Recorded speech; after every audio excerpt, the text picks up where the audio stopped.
Good morning everyone, welcome back to BBVN online classes. हम class 11th में आज kinematics पढ़ेंगे।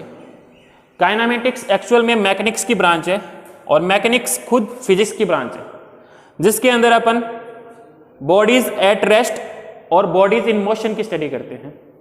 तो काइनामेटिक्स को बेटा दो पार्ट में डिवाइड किया गया है, स्टैटिक्स और डायनामिक्स। स्टैटिक्स के अंदर अपन बॉडीज एट रेस्ट की स्टडी की जाती है और डायनामिक्स में बॉडीज इन मोशन की स्टडी की जाती है। डायनामिक्स को दो पार्ट में डिवाइड किया गया है, kinematics and dynamics proper. Kinematics के अंदर अपन मोशन से रिलेटेड जो भी पैरामीटर्स हैं, जैसे कि डिस्टेंस हो गया, डिस्प्लेसमेंट हो गया, वेलोसिटी हो गया, स्पीड हो गया, एक्सेलरेशन हो गया, उनकी स्टडी अपन काइनेमेटिक्स में करेंगे। ठीक है, काइनेमेटिक्स में कॉज ऑफ मोशन की स्टडी नहीं की जाती, वो अपन डायनामिक्स प्रॉपर में करते हैं। कॉज ऑफ मोशन की स्टडी डायनामिक्स प्रॉपर में करते हैं और कुछ पैरामीटर्स की भी स्टडी डायनामिक्स प्रॉपर में करेंगे। ठीक है, तो अपन पहले पढ़ते हैं काइनेमेटिक्स।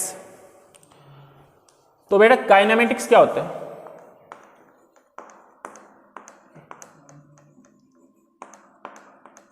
तो काइनेमेटिक्स में देखो, काइन मतलब क्या होता है बेटा? मोशन।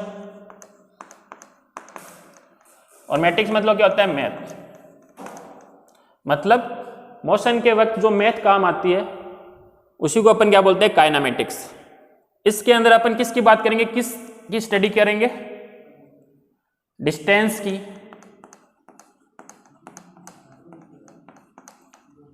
डिस्प्लेसमेंट की,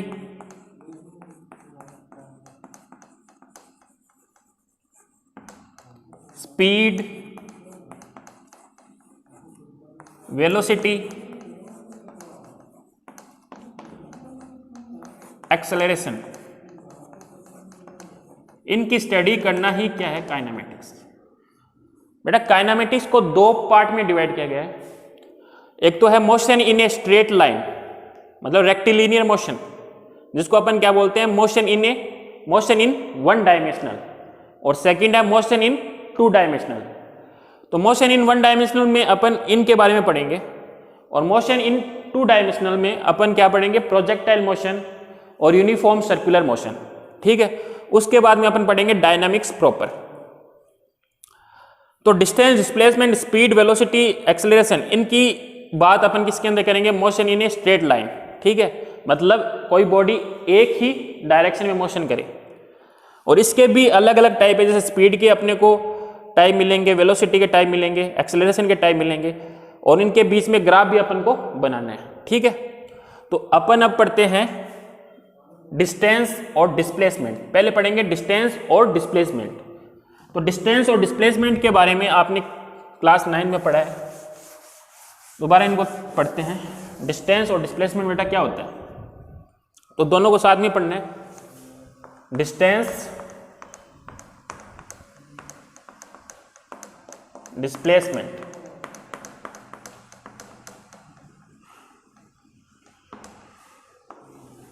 तो बेटा डिस्टेंस क्या है? तो यहां पे देखिए, ये कोई पॉइंट A है, ये कोई पॉइंट B है। इस पॉइंट को मैंने दे दिया इनिशियल पॉइंट। क्या दे दिया? Initial point.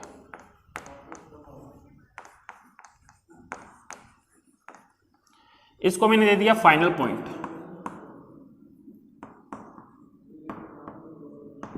तो इनिशियल और फाइनल पॉइंट के बीच में कोई बॉडी एक इस पाथ से जा रही है, इस पाथ से जा रही है, और एक पाथ ये है, मतलब तीन पाथ से वो A से B की तरफ जा रही है। ठीक है, इसको 1 2 3, ये तीन पाथ है।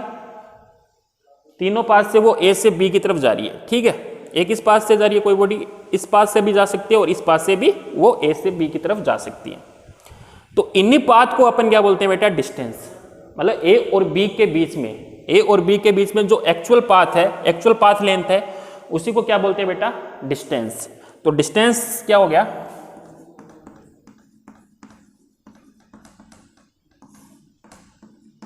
तीनों क्या है? डिस्टेंस। ये it is the length of the actual path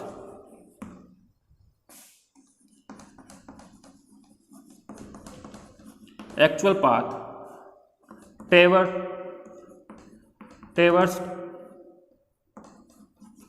traversed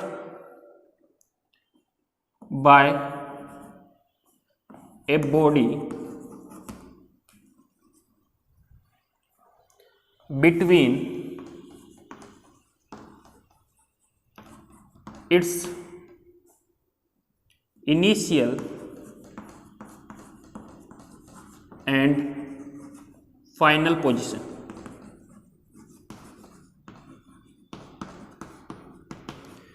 इसी को अपन क्या बोलते हैं बेटा, डिस्टेंस। और बेटा डिस्टेंस स्केलर क्वांटिटी होती है ना। डिस्टेंस क्या होती है, स्केलर क्वांटिटी।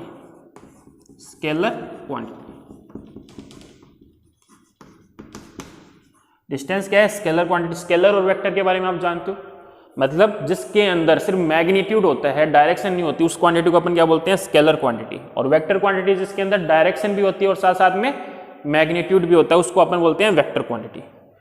और डिस्टेंस की जो एसआई यूनिट होती है वो क्या होती है बेटा, मीटर।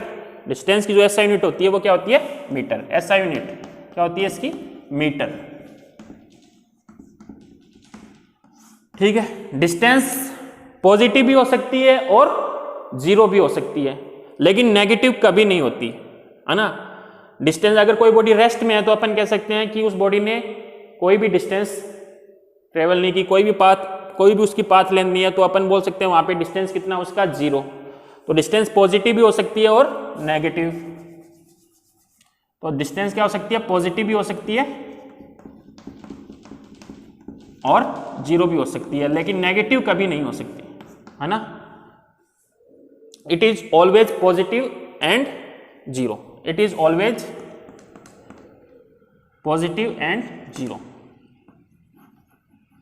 लिख लेना आप, it is always positive and zero. ठीक है। अब अपन पढ़ते हैं डिस्प्लेसमेंट। तो बेटा डिस्प्लेसमेंट क्या होता है, देखो ये तीन पाथ है अपनी। अगर इस तीन पाथ में ये जो सबसे शॉर्टेस्ट पाथ कौन सा है, सेकंड वाला। और सेकंड वाला पाथ कब मिलता है अपने को, जब अपन ए से बी की तरफ इस डायरेक्शन में जाएं। अगर ए से बी की तरफ इस डायरेक्शन में जाएंगे तो अपने को सबसे छोटा पाथ मिलेगा, सबसे शॉर्टेस्ट पाथ मिलेगा। तो इसके अंदर डायरेक्शन इंक्लूड होगी ना, कि इस डायरेक्शन में जाएंगे तो अपने को ए और बी के बीच में सबसे छोटा पाथ मिलेगा। उसी को अपन क्या बोलते हैं बेटा, डिस्प्लेसमेंट। तो शॉर्टेस्ट पाथ को या शॉर्टेस्ट डिस्टेंस को ही अपन क्या बोलते हैं बेटा, डिस्प्लेसमेंट। और इसके अंदर डायरेक्शन इंक्लूड होगी ना, इस डायरेक्शन में अपन जाएंगे तभी तो अपने को शॉर्टेस्ट पाथ मिलेगा, है ना। शॉर्टेस्ट पाथ या शॉर्टेस्ट डिस्टेंस को ही अपन क्या बोलते हैं, डिस्प्लेसमेंट। ठीक है। तो बेटा डिस्प्लेसमेंट क्या होता है,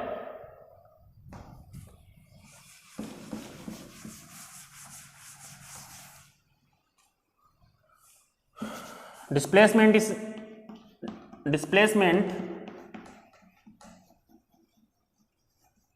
is the shortest path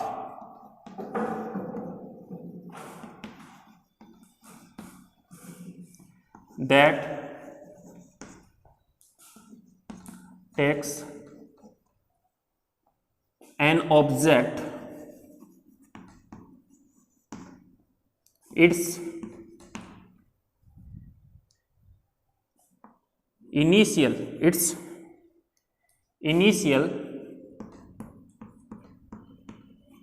point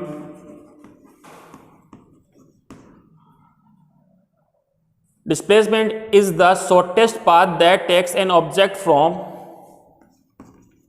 its initial point to the final point। Between नहीं आएगा बेटा इसके अंदर। ठीक है। मतलब अपन इनिशियल से फाइनल पॉइंट की तरफ इस डायरेक्शन में जाएंगे तो अपने को शॉर्टेस्ट पाथ मिलेगा, उसी को अपन क्या बोलते हैं बेटा, डिस्प्लेसमेंट। ठीक है। अब डिस्प्लेसमेंट कैसी क्वांटिटी होती है, वेक्टर क्वांटिटी, क्योंकि इसके अंदर देखो डायरेक्शन इंक्लूड होगी। तो ये कौन सी क्वांटिटी है, वेक्टर क्वांटिटी। और ये एक तरह से क्या है, डिस्टेंस ही तो है, तो इसकी एसआई यूनिट भी क्या होगी, मीटर। इसकी एसआई यूनिट भी क्या होगी, मीटर। ठीक है। तो डिस्टेंस और डिस्प्लेसमेंट में आपको पता चल गया होगा कि डिस्टेंस क्या होता है और डिस्प्लेसमेंट क्या होता है। डिस्टेंस तो क्या होता है, एक्चुअल पाथ लेंथ। ठीक है। और डिस्प्लेसमेंट क्या होता है, शॉर्टेस्ट पाथ को ही अपन क्या बोलते हैं, डिस्प्लेसमेंट बोलते हैं।